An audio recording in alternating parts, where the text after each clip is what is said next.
Hi there, we are Lisa and Chris.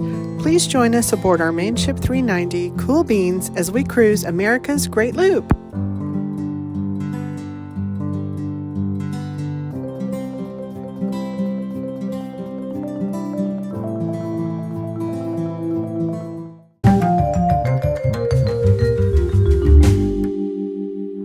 Welcome back aboard Cool Beans.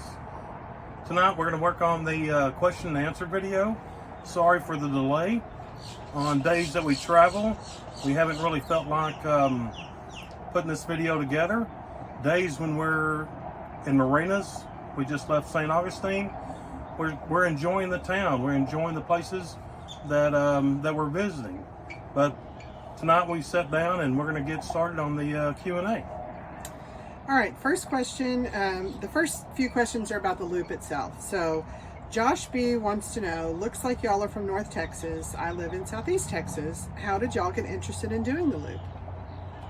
The story of the loop for us began at our home marina, Lake Texoma. I was on the docks one evening and I got to talking to this guy. He's a retired firefighter. He does fishing guiding now. And anyway, got to talking to him about fishing, and we just got to talking, and he was telling me about the Great Loop. And I get back to the house, and I tell Lisa, I said, "You're not going to believe what this guy's fixing to do." Mm-hmm. And anyway, I started looking at it online, and then we ordered a few books, and then we ordered a few more books, and that's how our journey on the Great Loop began. That's right. All right, so David wants to know, how long ago did this adventure first pop into your minds? And after laughing off your original thought, when did you seriously start believing you could do the loop? So let's put some dates to it for David. When did we order the first book?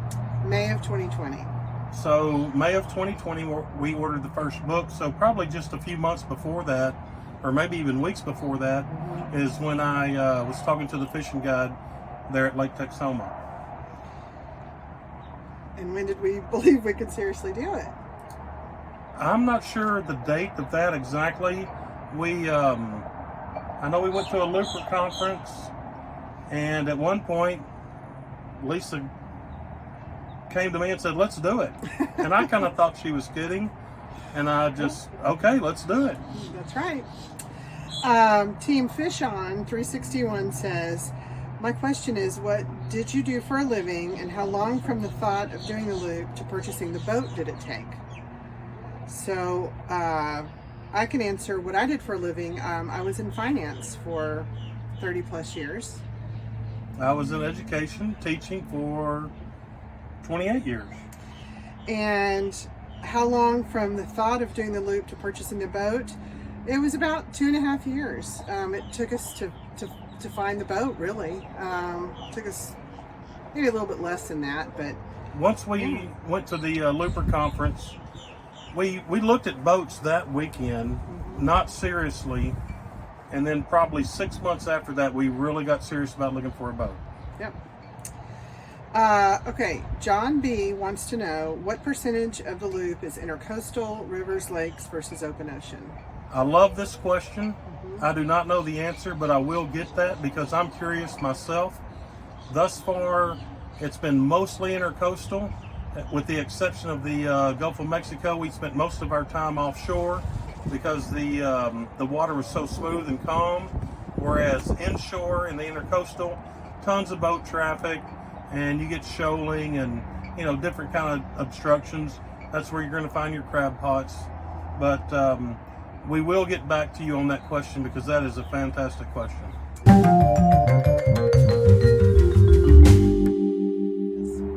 All right, so these questions are about the boat itself. Cool Beans. Jenna B, I love the name of your boat. Did it come with a name or did you rename it? I'll answer that. Thank you. We love the name too. It did not come with the name. It was named Sandra K. When we bought it, and we renamed it to Cool Beans. And we had the ceremony, the renaming ceremony, FYI. And part of the story behind that is we had a list of names that we really liked. And Lisa found this website that had a list of boat names registered, And so many of the ones we picked out, there were already 30 or 40 or 50 of these other boats. And Cool Beans made the list, and there was only one or two others, maybe three. And we decided that's the name. Dave W. says, we really appreciate you guys sharing the adventure with us landlubbers. I'm curious how much effort the davit takes to raise your dinghy on Cool Beans. The davit with the small outboard on it, it's work. Now that we took the outboard off and put it on an engine mount, it is extremely easy to raise and lower. I don't think I posted that anywhere, so maybe I'll insert a picture here of the engine mount. Sure. Okay.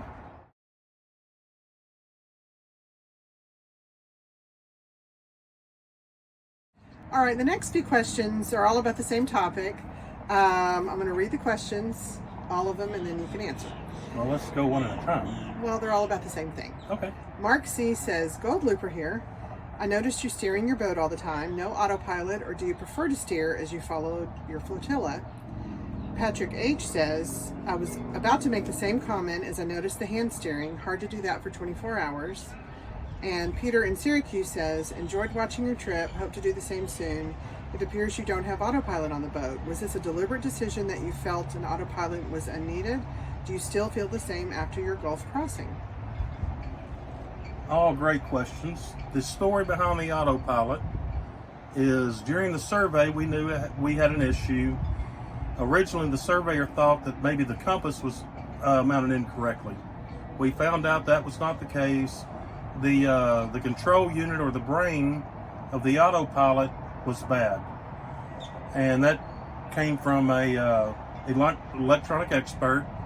And a replacement they don't offer anymore, so he suggests find a used one. So I did find a used one. It was the wrong one. That was unit number one. So we installed that, realized it didn't work. So I found unit number 2 used. That unit didn't work. And as one of my tips was set a date, we had our date. It was go time. I said, we're leaving without autopilot. What was the rest of that question? Do you still feel that, was it a deliberate decision? No, it wasn't deliberate. Do you still feel the same after your Gulf crossing? To be honest, I wish I had autopilot, but if I've made it this far without it, I'm probably going to continue. The shapes of these hulls, the boat really drifts all over the water with wind and current, and that's the reason for the constant correction of the rudder. You know, everyone's different on this topic. Which, yes, autopilot would be ideal, but I don't think it's mandatory. All right, David P. wants to know, he says, my Q&A would be about fuel and fresh water. Do you have a water maker? So I'm not sure, he wants to know. I understand what he's asking. Oh, okay, good, cool. Fuel, we hold 300 gallons. We burn somewhere a little bit less than 2.5 gallons an hour. And I do all my calculations to make sure that we always have at least a third in reserve in case we're burning more than I think, or we get to a marina and they're out or they're closed. You know, any kind of situation like that, we're going to be prepared for. On the water, we do not have a water maker. We have a 2 tanks. We carry approximately 120 gallons. We have our own hose. We always use our hose because we know it's clean. We have a filter on the hose before it ever goes into the boat. And then for our drinking water and the water we use to make ice, it's filtered again in Lisa's favorite object, the Big Berkey. Love that thing.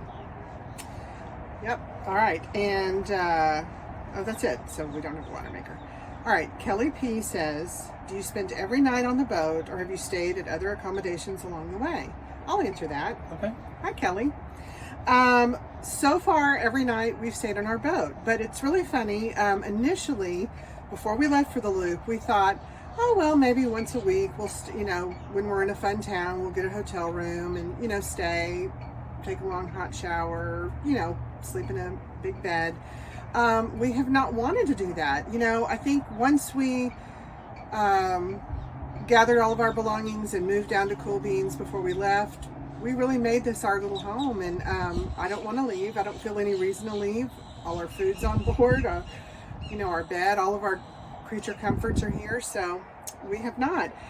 Doesn't mean that we won't in the future, but we've been on this loop for 7 weeks now and haven't felt the need at all to stay in a hotel. Can I add to that? Yeah. In St. Augustine, we met some really nice people. Russell and Michelle, is that correct? Yes. They're viewers, and they had a good list of questions for us. That we stood there and talked to them for a pretty good while, and they were asking about sleeping on the boat. And after about the first or second night, you really don't know that you're floating, with the exception of if you've got a fender, and the wind's blowing it and bouncing off the edge of the boat. Other than that, sleeping's fantastic.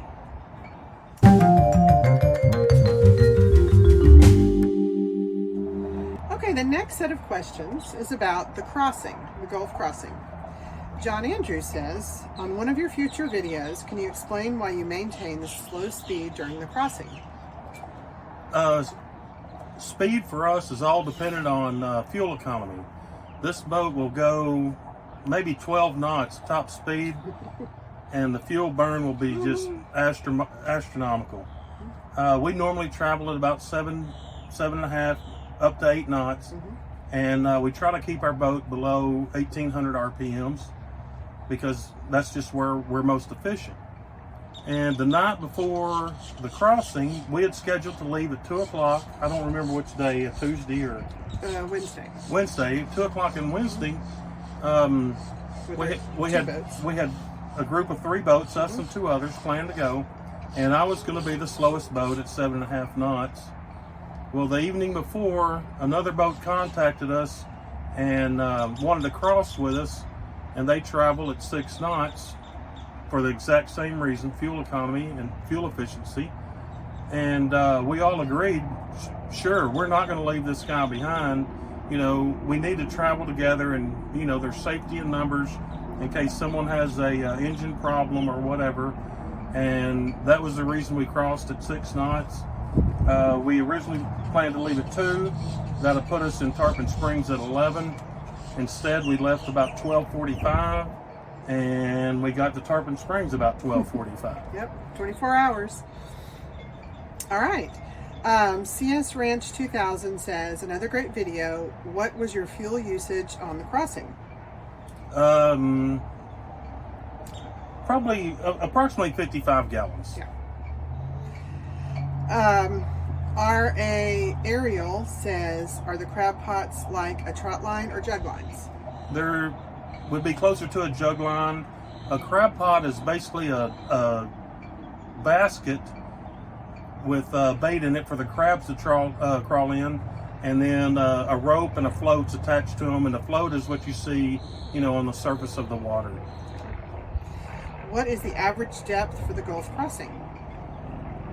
Once you get off, from the barrier islands, a couple of miles out, most of the water we saw was anywhere from mid 60s to low 80s. Yep. So the average is going to be somewhere in the mid 70s probably.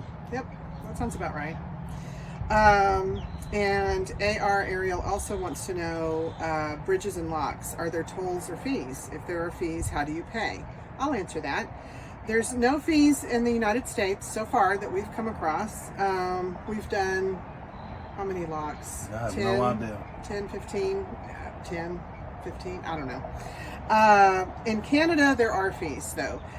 So just the other day, I bought the Canadian lock and mooring pass. It was on sale, so I went ahead and bought it. And I think it's a sticker that we stick somewhere on our boat so that when we go through a lock in Canada, they see that and they let us on. There's no need to pay. So that's the answer there. But we haven't done all the locks on the loop, so we'll let you know if we have to pay at a future date.